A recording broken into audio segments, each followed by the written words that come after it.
ये घर घर की कहानी नहीं, अधिकतर घर की कहानी है।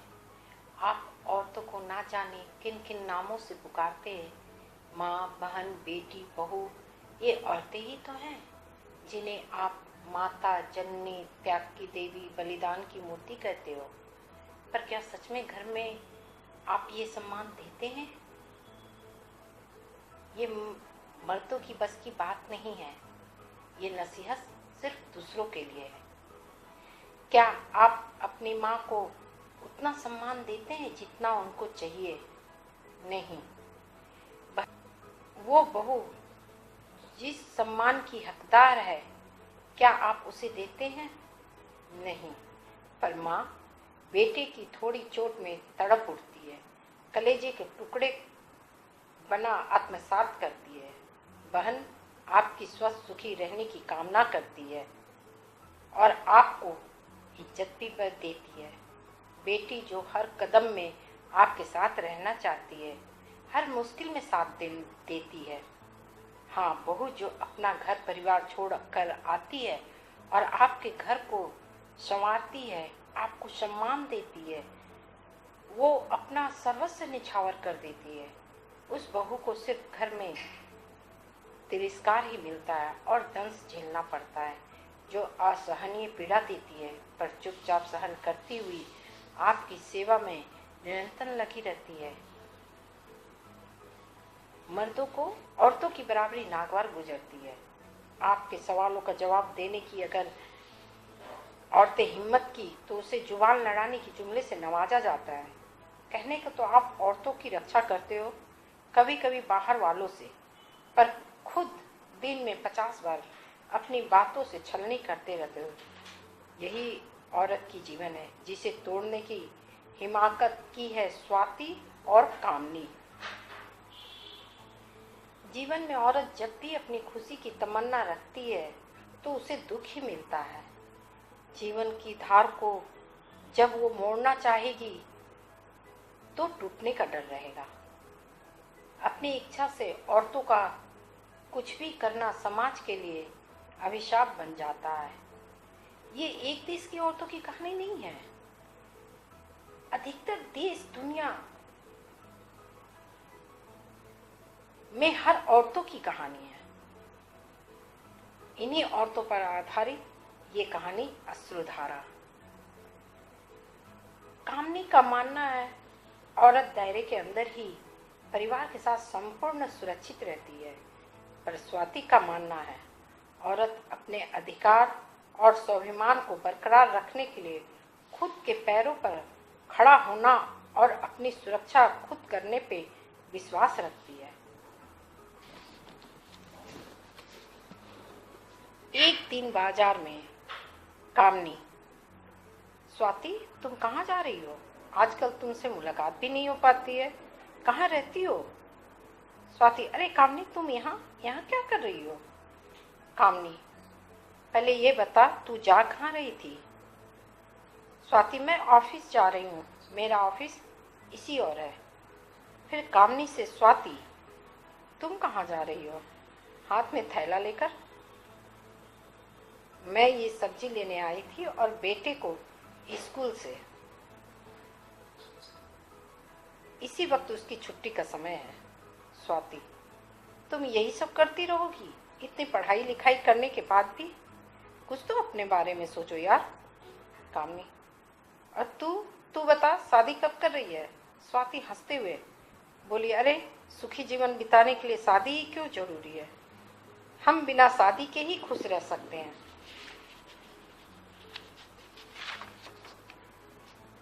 देखो मैं कितनी खुश हूँ और मजे में भी। कामनी आश्चर्य से, क्या तुम शादी नहीं करोगी? जीवन भर कुंवारी रहोगी? स्वाति, जीवन बिताने के लिए शादी ही जरूरी नहीं है। अपने बुढ़ापे के सहारे के लिए किसी भी अनाथालय से बच्चे को गोद ले लो या किसी गरीब के बच्चे को, किसी का भला ही होगा और ईश्वर तुम्हें आशीर्वाद भी देंगे। रही बात आत्मसंतुष्टि की, तो वैसे बहुत से लोग मिल जाएंगे, उसके लिए शादी जरूरी नहीं है। बेकार के हमेशा पति के नखरे झेलते रहो। दोनों सहेलियां हंसने लगी। कामनी, अब अपना भाषण बंद कर यार। अच्छा बाबा, अब मैं अपना भाषण बंद करती हूँ।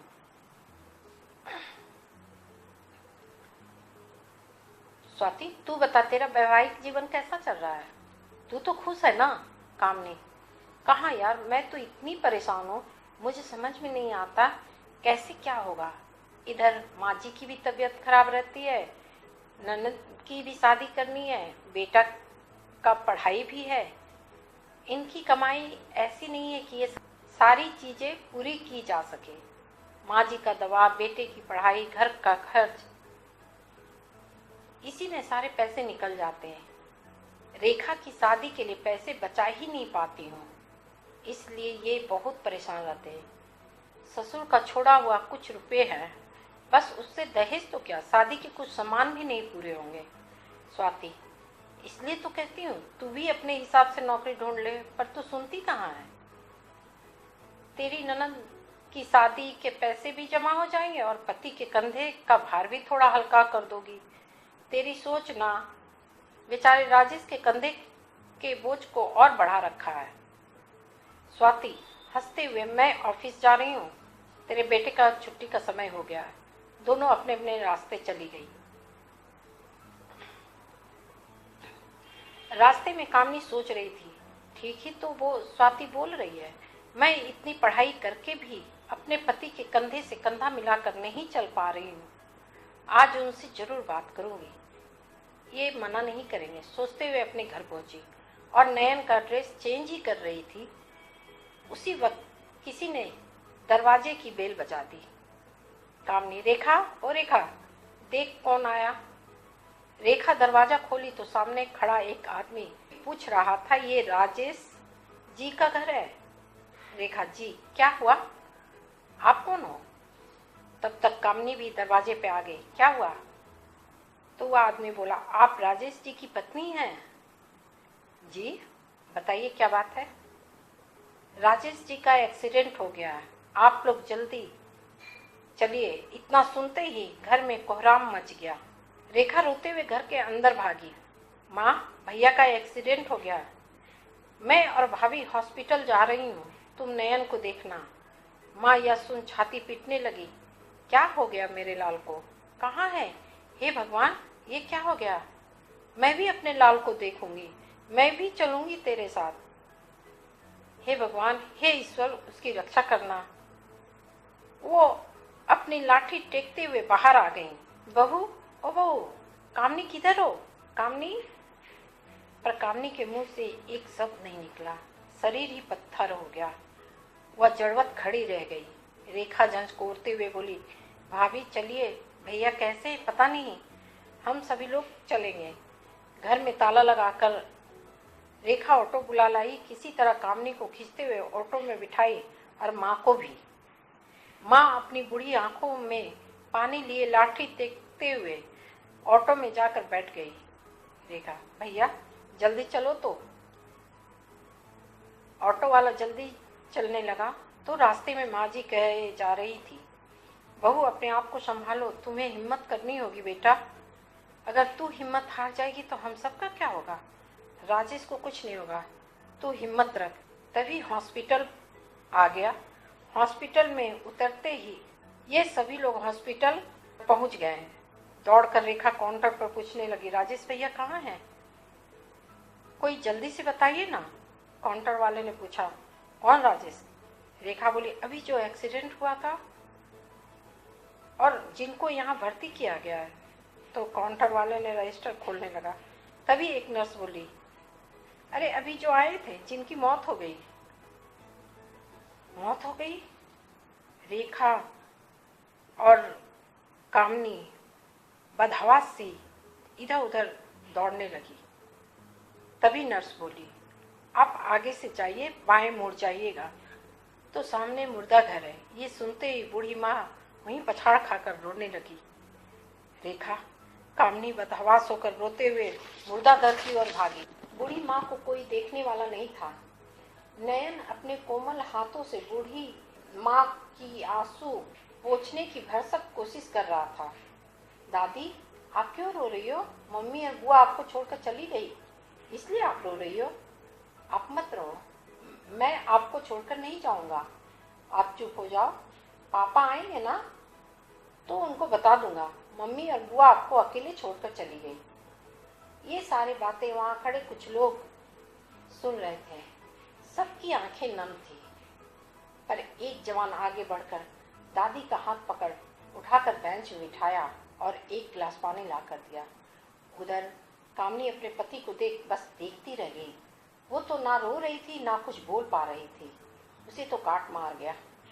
रेखा रोते हुए स्वाति से को फोन की और फोन पर जब ये बातें सुनाई तो स्वाति को विश्वास ही नहीं हो रहा था। बोले, मैं अभी तो बाजार में कामनी से मिली थी, ये सब कैसे हो गया, कब हुआ?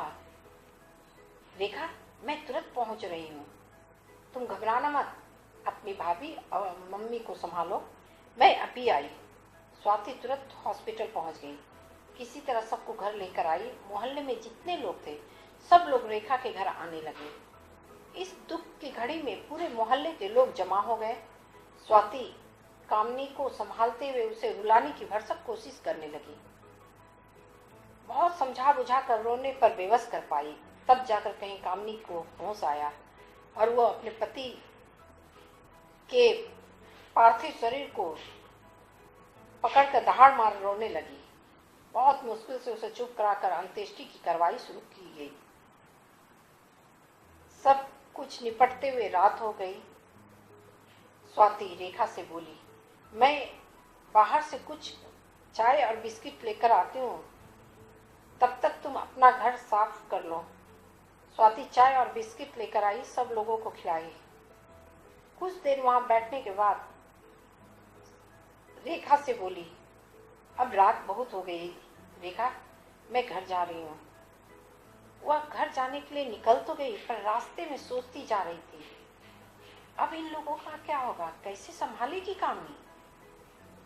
सो स्वाति की आंखें भी भर आई। स्वाति जब घर पहुंची तो उसे याद आया, अरे मैं तो कामनी से मिली ही नहीं। झट वो फोन लगाकर बोली, रेखा कामनी क्या कर रही है? भाभी वो अभी सो रही है। अच्छा, उसका ध्यान रखना, मैं सुबह जल्दी आ जाऊंगी। जी भाभी, आप जल्दी आ जाना, क्योंकि मैं अभी संभाल नहीं पाऊंगी सबको, आप रहेंगी तो अच्छा रहेगा। सुबह स्वाति जल्दी आई और सभी के लिए नाश्ता बनवाकर घर से ले आई थी। कामनी को संभालने में जुट गई और बोली, अब तुम्हें ही माँ जी, रेखा, नयन सबको देखना है, तुम हिम्मत मत हारना। अगर हार जाओगी तो कैसे संभालोगी? तुम्हें बच्चे भी देखने हैं, बूढ़ी माँ को भी देखनी है और नंद की शादी भी करनी है। तुम्हें तो हिम्मत रखनी ही पड़ेगी। अब जो ईश्वर की इच्छा थी वो हो गया। अब तुम्हें अपने कर्म से अपनी जीवन की गाड़ी को खींचनी है। बहुत मुश्किल से समझा बुझा कर खाना खिलाई। आज स्वाति ऑफिस से छुट्टी लेकर कामनी के घर ही रुक गई थी और रेखा के साथ साथ सबको संभालने में लग गई। कुछ दिन बाद कामनी को चिंता सताने लगी, कैसे चलेगा घर, अब कैसे संभालूंगी मैं सबको। अब मुझे नौकरी के लिए आवेदन तो देना ही होगा। वह अपने सारे कागजातों को निकाल एक जगह रखते हुए सोच रही थी, अभी जितने पैसे वह तो धीरे धीरे खत्म हो जाएंगे, तब मैं क्या करूंगी, कहाँ से माँ जी का दवा और बेटा की पढ़ाई घर खर्च कर पाऊंगी। रेखा की शादी भी तो करनी है, उसके लिए पैसा भी जमा करना है, ये सब कैसे होगा। कामनी की दिमाग की नसें फटने लगी, कहीं बाबूजी का रखा हुआ पैसा तो खत्म नहीं हो जाएगा। यह सोच वह बहुत घबरा गई। हर दिन हर पेपर के हर कॉलम को देखकर वह हर जगह नौकरी का आवेदन देना चालू कर दी। कुछ दिन इंतजार करने के बाद उसे एक जगह नौकरी मिल ही गई। कामनी दौड़ती हुई अपनी सास के पास आई, माँ जी मुझे नौकरी मिल गई है, अब सारी परेशानियां दूर हो जाएगी माँ जी, ये देखिए। वह अपने सास के गले लग कर रोने लगी। कामनी अपने पति के फोटो के पास जाकर उनकी तस्वीर देख बोली, मैं पहली बार घर से बाहर नौकरी के लिए निकलूंगी। आप हमें आशीर्वाद दीजिए ताकि मैं अपना काम खुद अच्छे ढंग से कर सकूं। किसी के सामने हाथ नहीं फैलाना पड़े मुझे। सुबह जल्दी जल्दी रेखा के साथ घर का काम काज निपटा कर तैयार होने चली गई। कामनी का आज ऑफिस का पहला दिन था, इसलिए वह जल्दी पहुंचना चाह रही थी। स्वाति भी इसी बारे में सोच रही थी। क्या पता कामनी को कहीं कोई काम मिला या नहीं। सब देख स्वाति सोचने लगी, अच्छा हुआ मैंने शादी नहीं की। ये सब कहने की शक्ति मुझ में नहीं है। चलो आज ऑफिस से लौटते वक्त कामनी के घर भी हो आऊंगी। पता नहीं उसे और क्या क्या सहना पड़ेगा। शाम को स्वाति कामनी के घर गई। बेल बजाई तो उसकी सास बहुत धीरे धीरे चलकर दरवाजा खोली। कौन? स्वाति। मैं हूँ माँ जी। कामनी कहाँ है? ओ स्वाति बेटा, आओ। कामनी देखो कौन आई है। कामनी अपने रूम से निकलकर, कौन है माँ जी? और देखी बोली, आओ आओ स्वाति आओ। मैं थोड़े कमरे की साफ सफाई कर रही थी। मैं अभी हाथ धोकर आती हूँ। स्वाति वहीं सोफे में बैठते हुए बोली, आज मैं तेरे से ही मिलने आई हूँ। बहुत दिन हो गया था, तुमसे मुलाकात नहीं हुई थी। आज 2-4 घंटे तुम्हारे साथ बिताऊंगी। हाँ हाँ क्यों नहीं, आज तुम्हें यहाँ से खाना खाकर ही जाओगी। स्वाति, कामनी तुम कहीं नौकरी के लिए आवेदन दी हो या नहीं? कामनी, हाँ मैंने दी थी ना। नौकरी भी पक्की हो गई, कल से जा भी रही हूँ।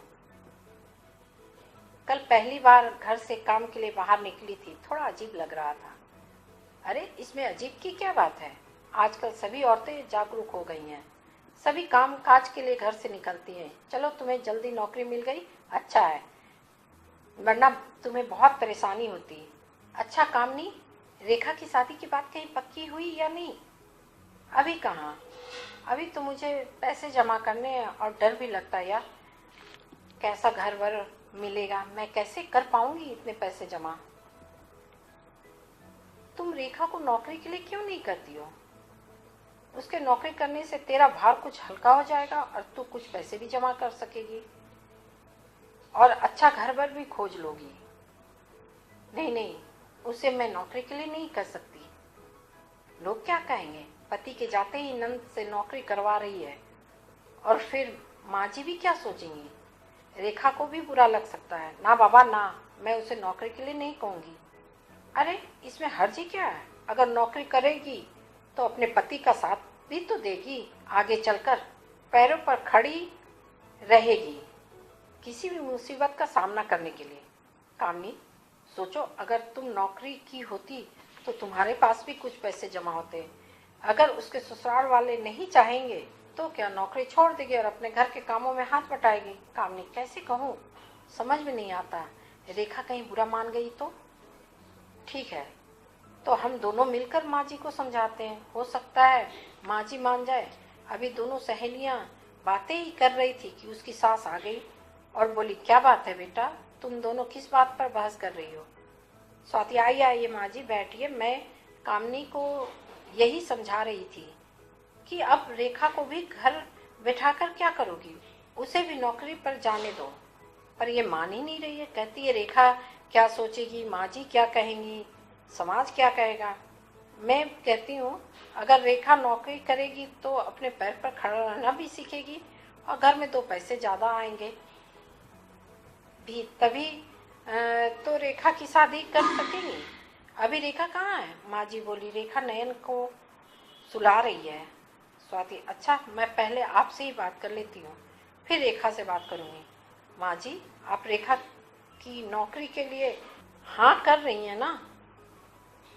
कामनी से बोलिए ना कि वह रेखा से नौकरी करने के लिए बोले। कामनी की सास बोली, स्वाति तुम ठीक तो बोल रही हो, पर समाज क्या बोलेगा। अभी भाई के मरते ही भाभी अपने ननद से नौकरी करवाने लगी और समाज में हल्ला हो जाएगा, तो रेखा से कौन शादी करेगा। तुम तो जानती हो मेरे पास पैसे नहीं है, अच्छा लड़का के लिए अच्छा दहेज भी तो चाहिए ना। और बहू ही बदनाम होगी कि पति के जाते ही अपने ढंग से घर चलाने लगी।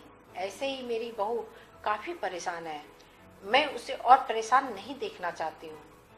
ठीक है माँ जी, आप रेखा को काम पर नहीं भेज सकती तो आप बताइए, कामनी के अकेले की कमाई से क्या आप उतना दहेज जमा कर पाएंगी जितना आजकल चलते हैं, या फिर दहेज के बिना बेटी को कुंवारा ही रखेंगी?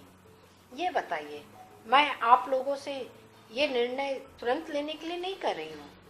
अच्छी तरह सोच समझ लीजिए, रेखा से भी राय ले लीजिए।